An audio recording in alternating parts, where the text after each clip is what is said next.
You spend years learning the names of rocks, the language of pressure and time, the quiet patience of strata that haven't moved in a million years. You walk into the field with your hammer and your compass, your notebook and your waterproof boots, and you believe the ground beneath you is dead, a collection of chemical formulas stacked like bricks. But every now and then the earth reminds you that it is not an object. It is a slow-breathing organism, and you are an insect crawling across its skin.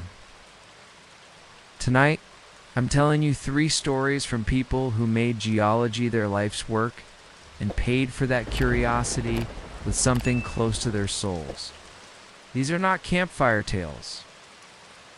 They are first-person accounts sent to me by readers who still wake up gasping in the dark, convinced a weight of stone is pressing on their chest. A graduate student trapped behind a collapsed basalt shelf in Iceland, listening to the rock creak like a living ribcage. A professor and his intern sealed inside a Dolomite cave that began to move, crushing them inch by inch while ancient carvings grinned from the walls. And a core sample driller who broke through into a hollow stomach of the planet and found something breathing down there. These are stories of suffocation, darkness, and the terrifying idea that the strata we study may have been studying us back. Dim the lights, take a breath, and let's step into the mountain. This is the compilation you asked for.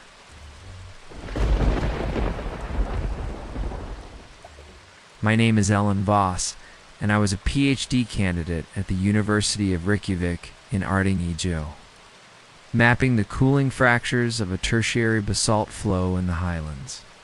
The area was a narrow canyon called Ringsley, a fissure barely 4 meters wide where the lava had contracted into vertical columns. And my supervisor had sent me in alone because the funding only covered 1 pair of boots. I had been inside the gully for 3 hours, chipping samples and marking strike dip measurements, when a sound reached me that I had never heard in any textbook below. Bone-deep groan that seemed to come from every direction at once. I froze with my hammer raised and saw about 40 meters behind me the entire western wall simply slide downward like a curtain of black glass. There was no explosion, no cascade, just a smooth, almost deliberate collapse of hexagonal pillars that sheared off at the base and slammed into the canyon floor. Sealing the exit with a wall of jagged basalt blocks the size of cars. My headlamp caught the dust boiling toward me, and I threw myself behind a boulder as the shock wave slammed past, and when the silence returned, it was thicker than before, a stuffed physical quiet. I was trapped in a pocket maybe 10 meters long, walled in by the new fall on one side and the canyon's dead end on the other, and as I played my light over the debris, I realized there was no gap larger than my fist. I tried my radio first static. I tried my phone no signal. I sat down on the cold ground and did the breathing exercises they teach you in field safety courses. But my heart wouldn't slow because the groan hadn't stopped. It had changed into a rhythmic, subaudible pulse, like a massive heart beating somewhere deep in the rock. And I felt it through the soles of my boots, through my palms pressed flat on the floor. Hours passed I had no way to measure them. Only the slow dimming of my headlamp as the batteries drained in. I began to notice something else. The air was getting thin. It wasn't just the dust. There was a sweet, stale quality to my inhales. And I understood with a cold clarity that the rockfall had sealed the canyon so completely that oxygen wasn't cycling in. I started to claw at the smallest crevice with my rock hammer. Then with my bare fingers when the handle snapped, and the stone was cold and glassy and utterly indifferent. The sound of my own breathing grew harsh and loud, Beneath it, that subterranean heartbeat grew louder too, until I could almost hear a whisper woven into the rhythm, a subsonic murmur that formed syllables I couldn't quite catch but felt like my own name. By the time my headlamp died and left me in absolute darkness, I had dug a hole just large enough to wedge my shoulder through. But the jagged edges clamped down on my rib cage, and I had to exhale until I was empty to squeeze forward. The rock pressed against my spine and sternum like a vice, and I moved 1 centimeter at a time, cutting my arms to ribbons on the sharp edges, listening to that breathing mountain groan all around me. I don't know how long I crawled, seconds, stretched into eternities, but eventually my hand broke through into open air. Then my head, and I dragged myself out onto a fan of scree. Gasping a lungful of clean wind as the northern lights flickered green overhead. I turned back to look at the collapse, and in the moonlight I saw the rock face I had just escaped, and it was moving, not settling. Undulating, a slow peristalsis that closed the hole I had made, like a throat swallowing. I ran for the jeep and drove until my vision blurred. When I got back to Reykjavik, my supervisor told me there had been no seismic activity recorded in that area that day, no trigger for a collapse. I never returned to that canyon, but sometimes at night I press my palm against the concrete wall of my apartment and feel a distant, rhythmic throb, and I swear the city's foundations are humming the same whisper I heard in the dark.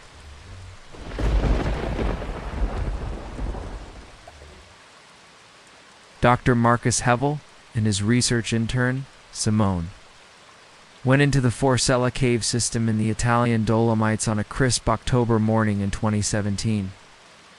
Intending to document a newly exposed bed of Triassic dolomite that had been revealed by a minor rockfall the previous week. The entrance was a tilted chimney that dropped 12 meters into a cathedral-sized chamber, and Marcus had logged the route a dozen times before, called it the safest unstable cave in Europe, a joke that would curdle before the afternoon was over. They were examining a fossil-rich wall at the back of the chamber when a sound like a freight train roared through the darkness, and the entire entrance passage collapsed in a grinding cascade of limestone blocks that filled the chimney from floor to ceiling and sent a pressure wave that knocked them both flat. When the dust settled, their headlamps revealed a new wall, where the exit had been a jumble of boulders locked together under the immense weight of the mountain. And the air already tasted of rock, flour, and something else, something metallic and old. Simone had a broken femur. Marcus could see the unnatural angle of her thigh, and she was going into shock, her teeth chattering, her eyes glassy. He dragged her onto a flat ledge and tried the satellite phone dead, the mountain above to thickened. Then he noticed the carvings, the chamber walls, which he had assumed were smooth natural flowstone, were covered in faint bas-relief images worn almost to nothing by millennia of dripping water. Humanoid figures with elongated skulls, their mouths open in silent wails, and lines of script that resembled nothing in any archaeological database. As he stared, a deep, grinding vibration coursed through the floor. He watched in horror as the chamber walls shifted and moved inward by perhaps half a centimeter, with a sound like a giant grinding its teeth. The movement stopped, and then came again 5 seconds later, and again. And Marcus realized with a sick lurch that the cave was closing, the entire mountain settling in a slow-motion contraction that was reducing the volume of the chamber around them. It wasn't a collapse, it was a peristalsis. A deliberate squeezing, and the carvings around them seemed to be the source of the rhythm or a record of it. A ritual to something that demanded sacrifice in the form of crushed bone. Simone began to fade, and Marcus held her hand and watched the walls creep closer. The grinding growing louder, the floor tilting slightly as the great dolomite jaws contracted. He tried to wedge his pack between the narrowing fissure at the edge of the chamber. But the rock chewed through the synthetic fabric with a shriek and kept closing. Started screaming names, gods, anything, and the mountain answered with a roar that vibrated through his skull and made his teeth ache.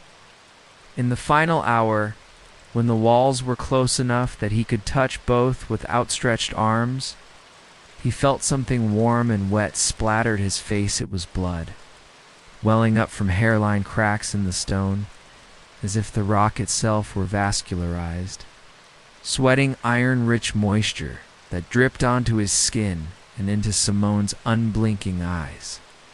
Rescue teams found him 2 days later, wedged in a seam barely wide enough for his shoulders, catatonic and covered in dried rust-colored residue. Simone was not recovered. The chamber had sealed completely, the walls now a solid mass of dolomite with no gap. And when they scanned with ground-penetrating radar, they found her bones, but they were no longer inside a cavity. They had been incorporated into the crystalline lattice of the rock, fossilized in real time, her outline visible like a negative image in the stone. Marcus spent 6 months in a psychiatric ward, and when he was released, he immediately traveled back to the Forcella with a sledgehammer and a tube of industrial explosives. He never detonated them. Standing at the sealed entrance, he pressed his ear to the cold stone and heard it, a slow, rhythmic grinding, and beneath it, impossibly, a faint humming Simone's favorite song. The melody she'd been whistling that morning. He dropped the sledgehammer and walked away, and to this day he refuses to enter any cave, any basement, any building with stone walls, because every time he does, the walls begin to hum that same tune, and he knows the mountain has not finished eating.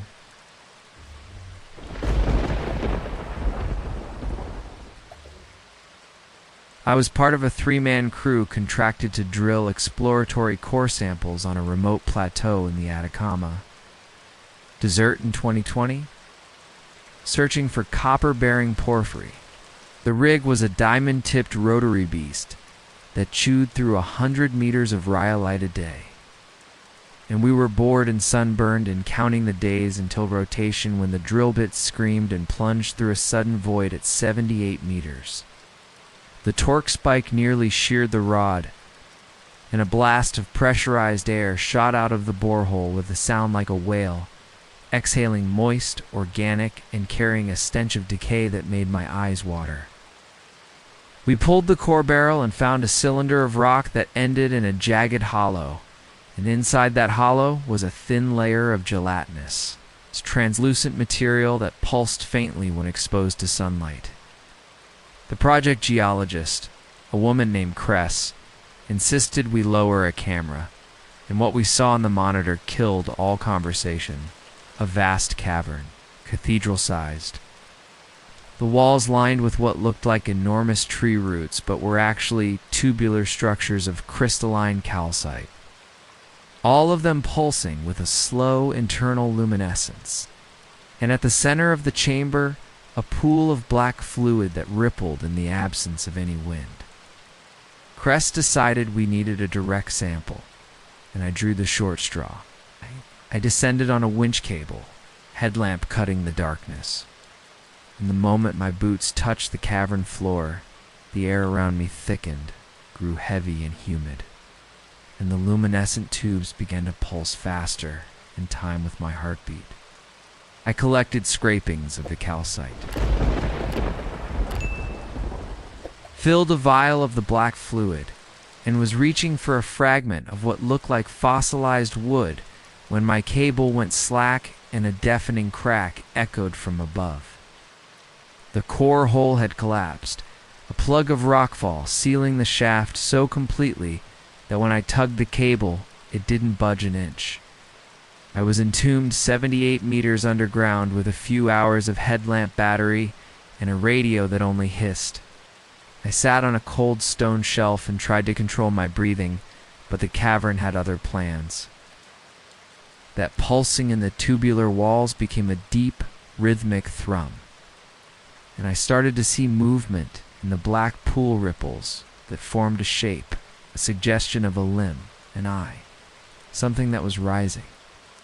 I crawled away until my back hit a wall and my fingers brushed against something dry and brittle that I realized. With a jolt of pure horror was a human rib cage partly fused into the calcite. The bones were not fossilized in the normal sense. They looked like they had been dissolved and recrystallized while the person was still alive. The marrow replaced by milky crystal, the skull warped into a silent scream. I looked around and saw more of them, dozens, embedded in the walls like insects trapped in amber. Their faces twisted in eternal agony, their hands reaching out of the stone as if begging. The black pool began to lap at my boots, and where it touched my pant leg, the fabric stiffened, turned brittle and white. I understood that the fluid was a catalyst for rapid mineralization. The mountain was converting organic matter into stone, and I was the next specimen. I panicked, scrambled up the jagged wall, and found a narrow chimney that rose into blackness. And I climbed with bleeding hands and screaming muscles, the thrum growing to a roar, the pool surging up after me. I wedged myself into that chimney and kept climbing until I saw a pinprick of starlight. It was a fissure that opened onto the plateau 2 kilometers from the drill site. I crawled out gasping, my clothes stiff with white crust, my skin streaked with calcified lines that glowed faintly under the moon. The drill camp was abandoned, Cress, and the other worker had fled. Reporting a catastrophic collapse in, I stumbled into a mining outpost 30 hours later. Delirious and half petrified. The medical team removed a thin layer of calcium phosphate from my epidermis, but the deeper marks never faded. To this day, the veins on my forearms are visible as white brittle lines under my skin, and when I hold a piece of limestone, I can feel a faint vibration, a distant thrum that matches my pulse. The company sealed the borehole with concrete and classified the report, but I know the void is still down there, still breathing, still collecting specimens. Sometimes I dream I'm back in the chimney, and I look down to see the black pool rising, and this time I don't climb fast enough. 3 accounts from the edge of the abyss, each one a reminder that we are soft. Temporary things crawling on the skin of a planet that does not care. If these stories settled into your bones the way they settled into mine, please take a second to hit that like button and subscribe so you won't miss the next descent. I'll be reading your own true geology horror experiences in the comments. Leave them down below, and I might narrate yours in a future video. Until then, watch where you step, listen to the rock, and never, ever assume the earth beneath you is dead. Sleep tight.